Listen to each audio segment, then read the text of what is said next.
एक अध्याय बंद हुआ, दूसरा अध्याय खुलेगा। जहाँ तक हम लोगों का सवाल है, हम लोग प्रयास करते हैं इस बात का, मैनेजमेंट इस बात पर बहुत ही गंभीरता से विचार करता है कि छात्र छात्राओं का सर्वांगीण विकास हो, टोटल पर्सनैलिटी में डेवलपमेंट हो, उसकी सोच में बदलाव आए। और बिना सोच बदले, बिना मानसिकता बदले हम विकास की सीढ़ी नहीं चढ़ सकते। इसलिए मानसिकता बदलने के लिए या तो 2 साल का समय मिला, उसमें हमारी तरफ से बहुत प्रयास रहा कि हम ज़्यादा से ज़्यादा समय विद्यार्थी के कंप्लीट पर्सनैलिटी डेवलपमेंट में हम लगावे। और बहुत चीज़ें प्रत्यक्ष सिखाई जाती है, बहुत चीज़ें अप्रत्यक्ष सिखाई जाती है। हमने अपना दायरा बहुत सीमित कर दिया है अपनी सोच का, इसलिए शायद हमें रास्ता कम दिखाई पड़ता है। हम टमटम का वो घोड़े बन गए हैं जिसको केवल आगे दिखाई पड़ता है, अगल बगल दिखाई नहीं पड़ता। हमें अगल बगल भी दिखाई पड़नी चाहिए। हम केवल जॉब खोजेंगे, अभी गवर्नमेंट का जॉब खोजेंगे या टमटम का घोड़ा हम बने हुए, जब मिल गया तो हमने टारगेट अचीव कर लिया, नहीं मिला तो टारगेट छूट गया। ऐसा नहीं है। संपूर्ण समाज पर चिंतन करना चाहिए, संपूर्ण समाज के बारे में सोचना चाहिए और अपने एजुकेशन का अपने समाज के हित में उपयोग करना चाहिए। यदि आप सबकी नौकरी हो जाती है, आप सबको पेंशन दिया जाए, आप सबको चिकित्सा भत्ता, यात्रा भत्ता से लेकर जितनी सुख सुविधाएं एक कर्मचारी को मिलती है वो दी जानी चाहिए। उसका बोझ बेरोजगार 140 करोड़ देश की जनता है और 1 करोड़ को यदि उन्हें ये नौकरी दे दिया तो उस 1 करोड़ का पूरा वाहन जो खर्च का वाहन वो 139 करोड़ बेरोजगार जनता को करनी है।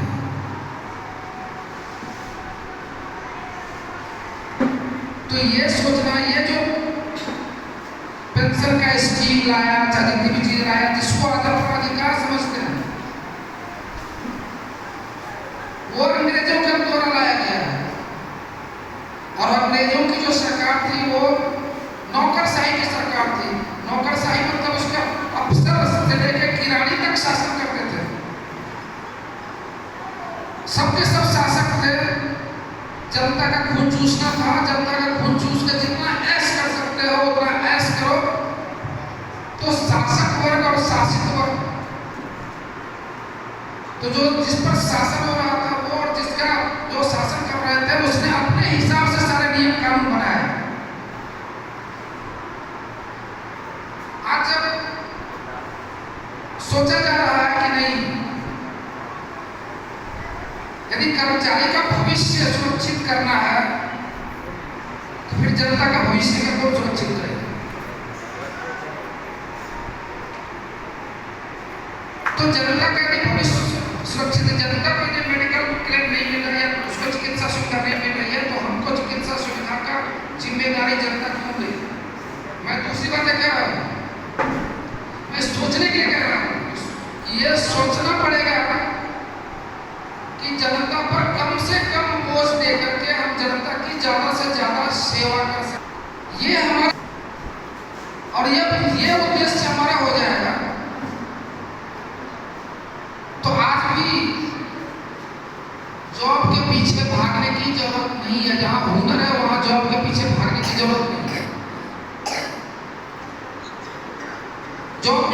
विकलांग लोगों को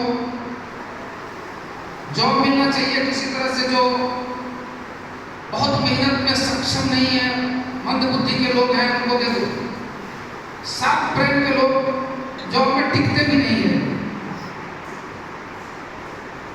हम भी 10 साल MBBS करके MD करके मेडिकल ऑफिसर का जॉब किया, बाद में इस्तीफा दिया। कोई भी अच्छा डॉक्टर गवर्नमेंट जॉब में नहीं रहता, गवर्नमेंट जॉब में है तो उसको अच्छा डॉक्टर नहीं मानता। इस्तीफा देता है तो बहुत बड़ा उसका इज्जत होता है कि इसने नौकरी छोड़ करके हमारी सेवा कर रहा है। और ये कष्ट सब में नहीं होगा, और ये कष्ट आज से नहीं है, पिछले 50 साल से डॉक्टर इस्तीफा देते रहे सरकारी नौकरी से। अच्छे से डॉक्टर MN राय हो चाहे जो भी हो, जिनका भी नाम सुन रहे, सब लोगों ने नौकरी को अपनी प्रैक्टिस की। क्या केवल एक डॉक्टर फिट हो सकता है, क्या दूसरे फिट नहीं हो सकता? क्या एजुकेशन के लिए अभी भी हमारी जरूरत है कि हम ऐसे जगह पर जाकर स्कूल खोलें, हम ऐसे जगह पर जाकर के काम करना शुरू करें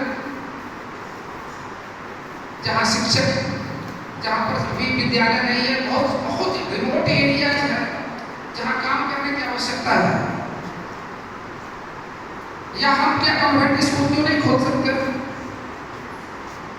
अब एक सरकार ने बहुत अच्छा फैसला लिया है कि आप प्राइवेट स्कूल भी खोलोगे तो आपके टीचर को BEd या DLEd की डिग्री होनी चाहिए। यदि हम टाटा बिरला डालिया या इतने जो घराने के लोग स्कूल खोल रहे हैं, उसके यहाँ हम जॉब पाने में बहुत, उसका जॉब मिल जाए तो हम लोग अपने को धन्य समझते हैं। क्या हम नहीं खोल सकते कि हम खोल रहे हैं एक बढ़िया सा स्कूल, तो हम अपने 10 लोगों को, अपने सबकैटेगरी होल्डर को हम उसमें एडजस्ट कर सकते हैं। तो नंबर 1 तो सरकारी नौकरी का मोह त्यागना चाहिए मेरे ख्याल से, मेरिट वाले। उसका कोई फ्यूचर नहीं है, सरकारी नौकरी का कोई फ्यूचर नहीं है।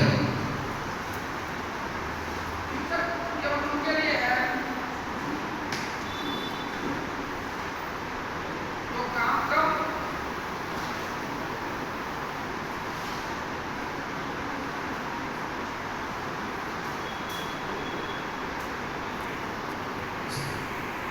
उनके लिए अच्छा कि उन्होंने अपने लाइफ को फिक्स कर रखा है कि हमको बस इस लिमिट में अपना जिंदगी जीना है।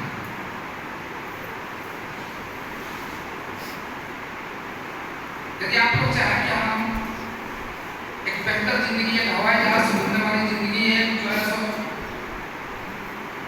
बेहतर संसाधन को जीने वाली जिंदगी जिएंगे, तो वो संभव नहीं है। उसके लिए स्वरोजगार, अपना रोजगार खड़ा करना बहुत कर सकता है। अभी सबसे ज्यादा इनकम टैक्स का रेट बढ़ रहा है तो प्राइवेट स्कूलों पर। हम कई ऐसे प्राइवेट स्कूल को जानते हैं जिसने बहुत छोटे से शुरू किया व्यवसाय को, और वो करोड़ से बढ़ते बढ़ते अरब तक पहुंच गया। और बहुत ही सिंपल चीज से शुरू किया। कटिहार में स्कॉटिश पब्लिक स्कूल को, जहाँ मेरा बेटा पढ़ता था, हमने उसको भी देखा और उसको आज की तारीख में देखा। तो उसके बेटे की शादी जयपुर में हुई, रहने वाला कटिहार का, शादी जयपुर में हुआ। सारे स्टाफ से लेकर सब हवाई जहाज से गए, सबको चांदी की थाली भेंट की गई। तो कई करोड़ रुपया केवल बेटे के शादी में उसका खर्च किया, वो एक पब्लिक स्कूल चला। तो मेरे कहने का मतलब है कि सरकार की नौकरी पर निगाहें ना रखें। जहां है सोचना शुरू करें कि हम एक स्कूल शुरू करेंगे, हम स्वयं पढ़ाएंगे, फिर उसमें अच्छा रिजल्ट देकर के फिर आगे बढ़ाएंगे, फिर हम या तो कोचिंग इंस्टीट्यूट खोलेंगे या हम प्राइवेट स्कूल खोलेंगे। ऐसा कोई आदमी ऐसा है इसमें से या कोई भी जो ये कल्पना करे कि हम सरकारी नौकरी करें और हम अपने बच्चे को सरकारी स्कूल में पढ़ाएं, हम सरकारी नौकरी बढ़िया मिल जाए और हम अपना इलाज सरकारी अस्पताल में कराएं? नहीं चाहते। क्यों नहीं चाहते? तो फिर आप क्यों चाहते हैं कि हम सरकारी में जाए? आप अपने बच्चे को सरकारी स्कूल में नहीं भेज सकते, सरकारी अस्पताल में नहीं भेज सकते, कोई सरकारी सिस्टम में नहीं जाना चाहते।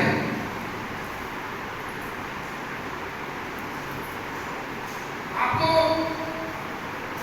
ट्रेन मिले जो सियालदह में चलती है, लोकल ट्रेन, वो मिले या मेट्रो मिले, तो पसंद कीजिएगा? मेट्रो प्राइवेट है, उसकी सर्विस अच्छी है, इसकी सर्विस खराब है।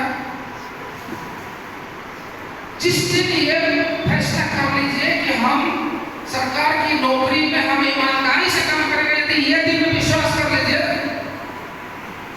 उसी समय सरकारी नौकरी का जितना चमक है आपके अंदर, जितनी चीज है, रौनक है, कम। जिनको ईमानदारी से काम नहीं करना है वो ऊपर वाले से दुआ करते हैं कि मिल जाए, बैठे बैठे काम हो जाए। आप लोगों ने पढ़ा होगा पुष्प की अभिलाषा, मुझे तो देना बनमाली उस पथ में देना तुम फेंक, मातृभूमि पर शीश चढ़ाने जिस पथ जाए वीर अनेक। यदि आज मैथिली शरण गुप्त होते और उनका पुष्प की अभिलाषा के बदले छात्र की अभिलाषा लिखनी होती, तो जो लिखते उसका अर्थ ये होता कि हे भगवान, किसी तरह से मैट्रिक इंटर पास करा दे और ऐसा ट्रेनिंग स्कूल दे, या गवर्नमेंट का स्कूल मिल गया तो बहुत अच्छी है, नहीं तो प्राइवेट ऐसा मिले जहां सबसे कम फी हो। फी भी कम हो कोई बात नहीं है, जहां क्लास नहीं करना पड़े, और यदि क्लास नहीं करना पड़े सर्टिफिकेट दे दे तो ये सबसे बड़ी मुराद पूरी हो जाएगी। सर्टिफिकेट में भी ऐसी सरकार आवे जो सर्टिफिकेट दिखा के नौकरी दे, कोई स्टूडेंट और स्टेट जो होता है वो ना ले, सीधा वो सर्टिफिकेट पर नौकरी दे दे। और नौकरी में भी थोड़ा सा ध्यान रखे कि हमारा ही जिला में दे, और जिला में भी हमारे ही ब्लॉक में दे, और ब्लॉक में भी ऐसा जगह दे और हेडमास्टर हमारा सबसे सीधा हो, और जो शिक्षा पदाधिकारी हो वो वहां पर घुसखोर हो, पान खिला के हम उससे काम करवा सके। ये सब हो जाए तो मजा आएगा जिंदगी का। कहीं भी स्ट्रगल नाम का चीज अपनी जिंदगी में जोड़ना नहीं है। जो भी स्ट्रगल करवाया जा रहा है जबरदस्ती करवाया जा रहा है, रोज एक क्लास करना पड़ेगा तो करना है। जिस दिन कह देगा कि नहीं आप पढ़ने वाले आ जाइए ताकि सबका अटेंडेंस बनेगा, कोई नहीं जो पढ़ने वाले मिलेंगे नहीं। हमने कहा सोच बदलना होगा विकास करने के लिए। जो ट्रेंड है वो हमारा विकास करने का ट्रेंड नहीं है, वो है कि जैसे अंग्रेज ने सिस्टम बना दिया कि नौकरी लो सरकार का और अपना भविष्य, अपने बच्चे का भविष्य सबको सुरक्षित कर लो और सारा टैक्स पब्लिक पर डाल दो। पब्लिक बेचारा जो है गिरते पढ़ते उठते बैठते आपका सब परवरिश करेगा। आपकी कोई सरकार परवरिश नहीं कर रही है, इस धोखा मत रही है, सरकार आपको पेमेंट नहीं कर रही है, वो पब्लिक का पैसा टैक्स काट करके आपके पेट्रोल में जो डीजल में जो आप खरीदते हैं, चाहे वो पेट्रोल के लिए खरीदते हैं, चाहे आप यहाँ से वहाँ जाने के लिए खरीदते हैं, चाहे आप गाड़ी में खरीदते हैं, एक एक प्रकार छठी से लेकर के बच्चा छठी का कपड़ा होता है उस पर भी टैक्स लगता है। और जब अंतिम क्रिया होगी जो लकड़ी जलाने के लिए दिया जाएगा उस पर भी टैक्स होगा।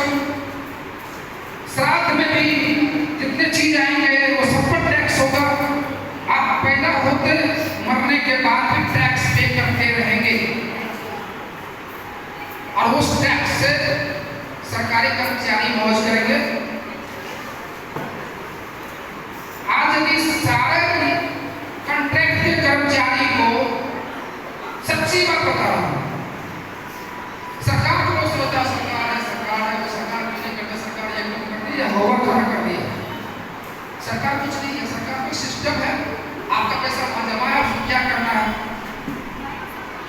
जिस दिन टोटल सबको नियमित करने के लिए कर्ज लेना पड़ेगा, जितना हमारा सारे कर्मचारी को नियमित तनख्वाह और नियमित वेतन पे स्केल पर उसका वेतन है, उस पे स्केल का वेतन लेने के लिए कर्ज लेना पड़ेगा दूसरे स्टेट से, सेंटर से। बिना कर्ज लिए हुए वो नहीं कर सकते। तो क्या कर रहे हैं, आपको कॉन्ट्रैक्ट पर रख करके 5,000 10,000 पर रख करके आपका पेट काट करके सड़क जो बन रहा है, जो भी विकास का काम हो रहा है, वो आपका पेट काट, कर्मचारियों का पेट काट कर किया जा रहा है। और ये सरकार की मजबूरी है और इसको समझना पड़ेगा। हमको आपको मुख्यमंत्री बना दिया जाए तो क्या करेंगे। और जो स्थिति है एक हेडमास्टर का स्कूल के, तो बच्चे हमारे भारत के भविष्य, हमें उसको संवारने की जिम्मेवारी मिली है। शिक्षक जैसा हमें पद मिला है जिसको पैसे से तोड़ना उचित नहीं है। हम पैसे से काम करने के लिए इस प्रोफेशन में नहीं आए हैं।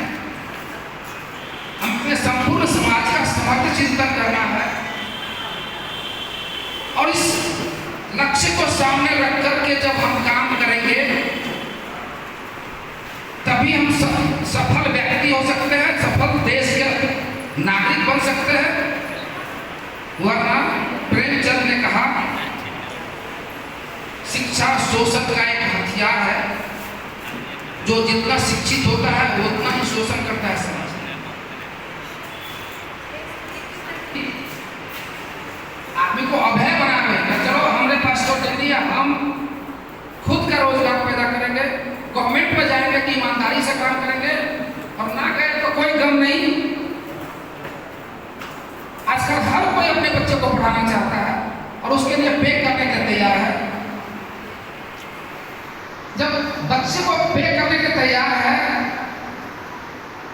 तो हमें खुद से आगे बढ़ करके स्कूल खोलना चाहिए, संस्थान खोलना चाहिए, कोचिंग इंस्टीट्यूट खोलना चाहिए और तन मन धन से बिल्कुल श्रद्धा भाव से, इसी से हमारा समाज विकास करेगा।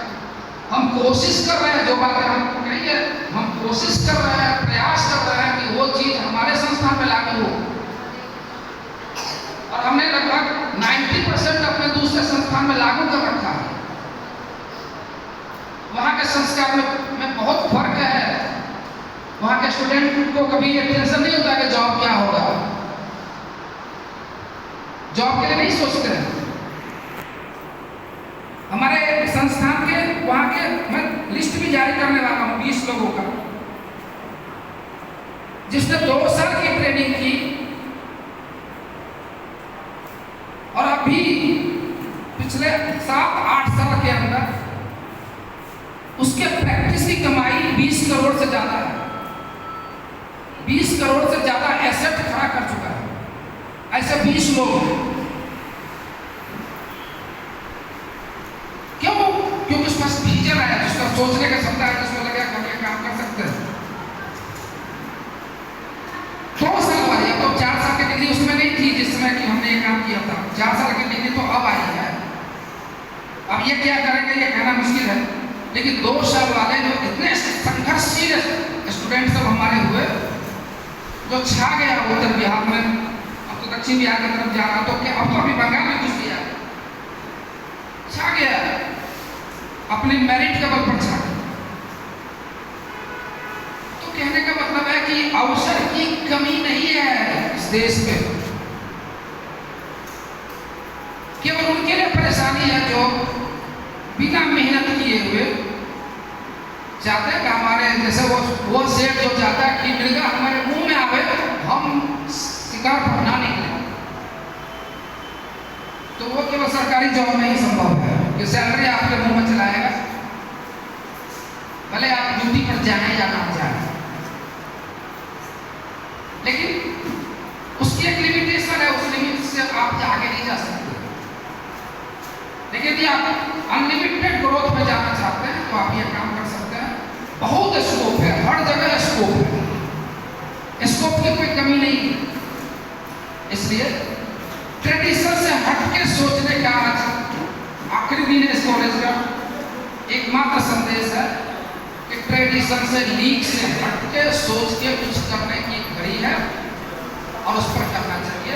हमारी शुभकामना उन छात्र छात्राओं के साथ है जो साहस से कोई साहस भरा कदम उठा करके समाज के लिए, देश के लिए कुछ करना चाहते हैं। नहीं तो आज जो राष्ट्रपति बनी है उसने भी अपना करियर स्कूल टीचर से ही शुरू किया। स्कूल टीचर में एक बरसों काम करने के बाद स्कूल टीचर से आगे बढ़ते बढ़ते Draupadi Murmu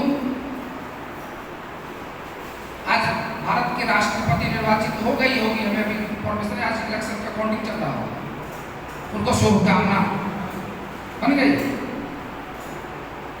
school teacher. Government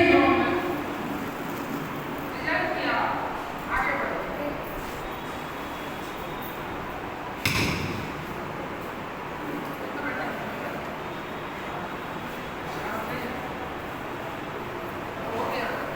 प्रधानाध्यापिका होती नहीं, भारत के राष्ट्रपति नहीं बनता। कैरियर वहां से शुरू किया, कैरियर शुरू हुआ वहां से अंत हुआ। तो फिर द्रौपदी मुर्मू जो शादी के बाद पढ़ाई शुरू की, शादी के बाद 18 साल की उम्र में पढ़ाई शुरू की, उसके बाद से आगे बढ़ करके फिर वो लोकल स्कूल में टीचर बनी, संथाल मतलब आदिवासी क्षेत्र में। फिर वहाँ से लोगों की सेवा करते हुए और सब चीज करते हुए फिर आगे बढ़े, आगे बढ़ते बढ़ते वो आज राष्ट्रपति बन गए। ट्रेडिशनल सोच नहीं था। यदि ट्रेडिशनल सोच होगा तो हेडमास्टर नहीं होती। लीक से हटके सोची तो आगे बढ़ी। तो एक स्टडी करना चाहिए कि द्रौपदी मुर्मू ने कहाँ चेंज किया अपने, जिस मोड़ पर उसने अपने को बदला है, हम जब उस मोड़ पर खड़े हों तो हम भी रास्ता बदलें।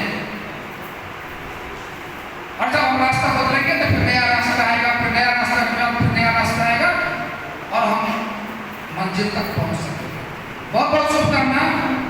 और एकमात्र यही उद्देश्य है कि जो सामने है टारगेट है वो तो मिलेगा ही, टारगेट के आसपास पर भी नजर रखनी चाहिए और अपना लक्ष्य ऊंचा रखना चाहिए, लक्ष्य महान रखना चाहिए और ऐसा काम करना चाहिए जिसमें सबका भला हो। ऐसा जंग लड़ना चाहिए जिसमें किसी की हार नहीं हो। जय हिंद, वंदे मातरम। भारत